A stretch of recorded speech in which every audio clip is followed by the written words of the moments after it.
آیت اللہ خمینی کی شہادت کے بعد ایران کو دوسرا سب سے بڑا لاس ایک لیڈر کا کل ہوا ہے جن کا نام تھا علی لارجانی،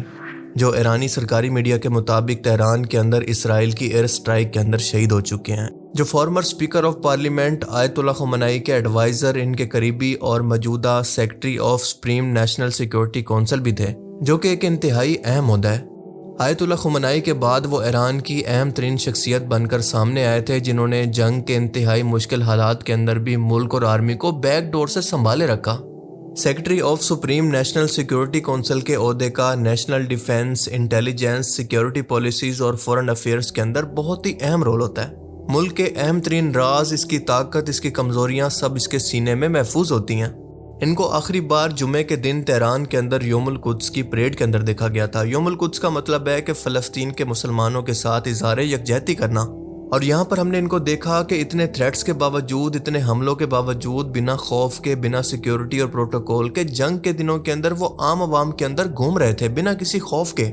علی لارجانی پر اسی حملے کے دوران بریگیڈیئر جنرل غلام رضا سلیمانی، جو کہ ایران کی بسیج فورس کے سربراہ تھے، وہ بھی اس حملے کے اندر شہید ہو چکے ہیں۔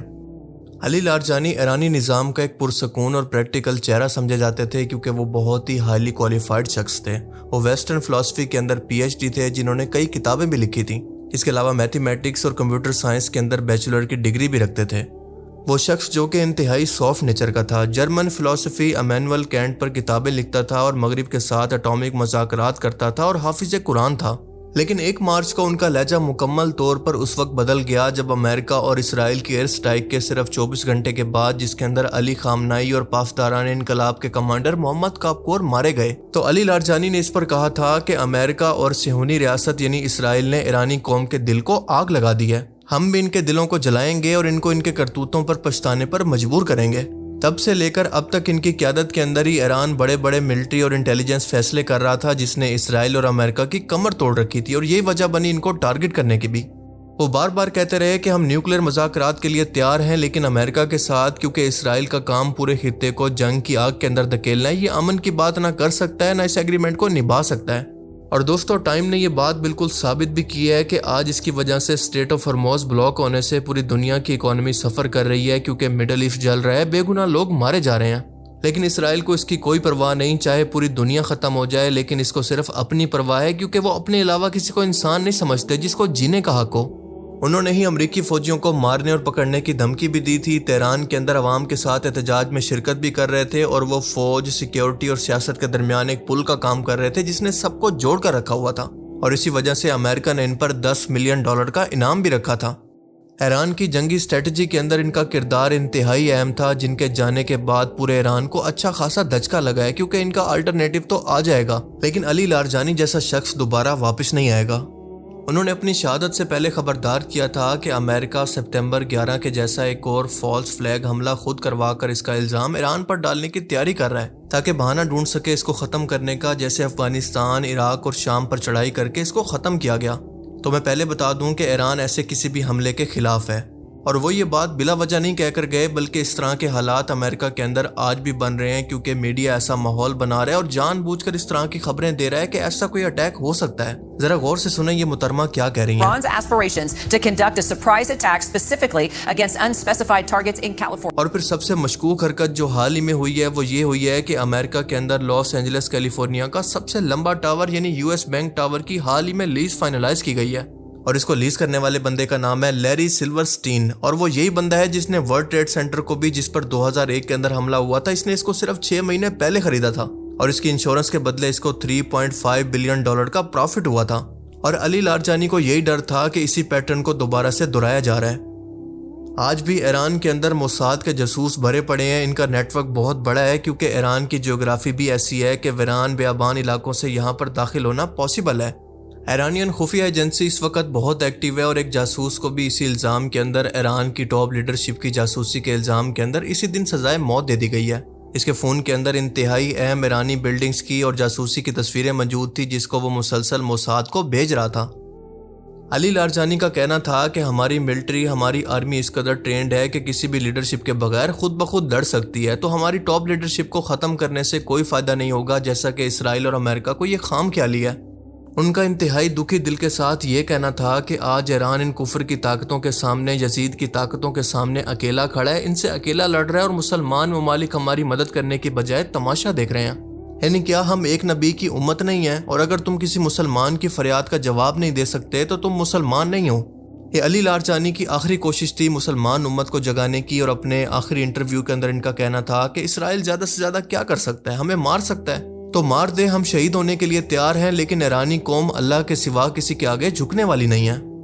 اور سب سے زیادہ دل کو چیر دینے والا ان کا اپنی شہادت سے پہلے لکھا گیا مسلمان ملکوں کو آخری خط تھا، جو کہ انہوں نے اپنے ایکس اکاؤنٹ پر شیئر کیا، جس اکاؤنٹ کو سسپینڈ کر دیا گیا، اور ثابت کیا کہ ایران آج کربلا کے اندر امام حسین کی تاریخ کو دہرا رہا ہے، کیونکہ اکیلا دشمنوں کے خلاف لڑ رہا ہے۔ ان کی لاکھ کوششوں اور حملوں کے باوجود ان کی بیعت کرنے کو تیار نہیں ہے، جھکنے کو تیار نہیں ہے، جبکہ باقی مسلم لیڈرز دنیا کے عہدے، دولت اور عیاشی کی خاطر یزید کی بیعت کر چکے ہیں، اور جس طرح سے امام حسین کو ان مسلمانوں نے اکیلا چھوڑ دیا تھا، بالکل اسی طرح سے آج ایران کو بھی یزید کے سامنے اسی طرح سے اکیلا بے یار و مددگار چھوڑ دیا ہے۔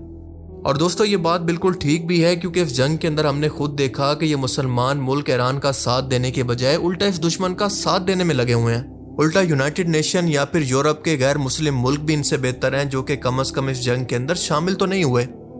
علی لارجانی کے ایک ایک لفظ کو میں آپ کو پڑھ کر سناتا ہوں۔ وہ لکھتے ہیں کہ ایران پر مذاکرات کے دوران دھوکے سے حملہ کیا گیا، ہمارے سپریم لیڈر، ہمارے فوجی کمانڈرز اور عام شہری شہید ہوئے، لیکن ایرانی عوام نے پھر بھی مزاحمت دکھائی، ہار نہیں مانی اور ہم جھکے نہیں۔ پر اس دوران چند لوگوں کے علاوہ کسی بھی اسلامی حکومت نے ایرانی عوام کا ساتھ نہیں دیا اور ہم پھر سے اکیلے رہ گئے۔ پھر اس کے بعد انہوں نے نبی کریم صلی اللہ علیہ وسلم کا فرمان نقل کیا کہ جو کسی مسلمان کی پکار سنے اور اس کا جواب نہ دے تو وہ مسلمان نہیں ہے، اور ان مسلم لیڈر سے سوال کیا کہ تو پھر یہ کیسا اسلام ہے، یعنی کیا تم نام کے مسلمان ہو؟ انہوں نے مزید مسلم حکمرانوں سے یہ سوال کیا کہ کیا ایران ان حملوں کے بعد بھی خاموش بیٹھے جب آپ کی سرزمین سے امریکن اڈوں سے ہم پر حملہ ہو؟ اور کہا کہ آج کا مقابلہ امریکہ، اسرائیل یعنی یہود و نصارہ اور مسلم ملک ایران کے درمیان ہے، تو سوال یہ ہے کہ آپ کس کی سائڈ پر ہیں؟ علی لارجانی نے مزید کہا کہ آپ جانتے ہیں کہ امریکہ آپ کا وفادار نہیں ہے اور اسرائیل آپ کا دشمن ہے، یہ آپ نے اس جنگ کے اندر بھی دیکھ لیا، تو ایک لمحے کے لیے رک کر اپنے آپ کو اور اس خطے یعنی مڈل ایسٹ کے مستقبل کے بارے میں سوچیں۔ یعنی اگر فرض کریں کہ اگر ایران ٹوٹ بھی گیا تو سوال یہ ہے کہ کیا آپ لوگ بھی ان کے شر سے بچ پائیں گے؟ اور اپنے آخری الفاظ کے اندر ان کا کہنا تھا کہ ہماری یونٹی یعنی ہم مسلمانوں کا ایک ہو جانا ہی ہماری سلامتی، ہماری ترقی، ہماری آزادی اور خودداری کی ضمانت بن سکتا ہے۔ اور اس خط کے صرف 2 دن کے بعد ان کو شہید کر دیا گیا، کیونکہ وہ اس مسلم حکمرانوں کی سوئی ہوئی غیرت کو جگا رہے تھے، اور ان کے سیم الفاظ وہی تھے جو کہ امام حسین نے اپنی شہادت سے پہلے آخری بار سوئی ہوئی مردہ مسلم قوم اور ان کے حکمرانوں سے کربلا کے میدان کے اندر اس وقت کہے تھے جب ان کے تمام ساتھی اور اہل بیت کے جوان شہید ہو چکے تھے۔ تو امام حسین نے 3 بار آواز لگائی تھی، کیا کوئی ہے جو ہماری نصرت کرے؟ کیا لوگوں میں کوئی مددگار ہے؟ کیا کوئی ہے جو کہ رسول اللہ کے اہل بیت کی حفاظت کرے؟ پر کسی نے بھی اس یزید کے خوف سے آپ کی مدد نہیں کی۔ علماء کرام یہ لکھتے ہیں کہ یہ پکار صرف کربلا کے لیے نہیں تھی بلکہ قیامت تک کے لیے تھی، کیونکہ ہر دور کے اندر جب ظلم ہو اور باطل سر اٹھائے تو امام حسین کی یہ صدا گونجتی ہے اور ہر مومن سے سوال کرتی ہے کہ کیا تم میرے ساتھ ہو؟ اور یہی وجہ ہے کہ آج بھی لبیک یا حسین کا نعرہ اسی پکار کا جواب سمجھا جاتا ہے۔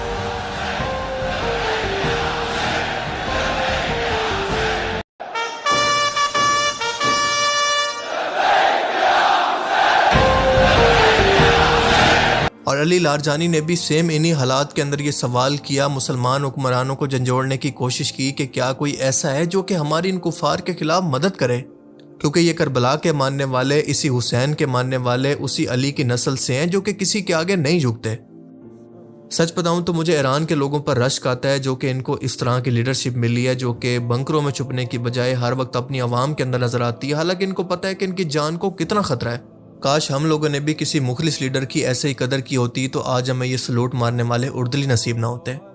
پوری زندگی ہمیں مولویوں نے یہی بتایا کہ شیعہ کافر ہیں، شیعہ کافر ہیں، پر وقت آنے پر سمجھ آیا کہ یہی تو اصل مسلمان ہیں جو کہ دین کے لیے لڑ رہے ہیں۔ یہی وہ مسلمان ہیں جنہوں نے کربلا کو زندہ رکھا، کسی بھی وقت کے یزید کے آگے بیعت نہیں کی، ہر زمانے کے یزید کے سامنے ڈٹ گئے اور آج بھی اکیلے کھڑے ہو کر جھکنے کو تیار نہیں ہیں۔ وہ کہتے ہیں کہ میں اللہ کے سوا کسی کے آگے نہیں جھکوں گا۔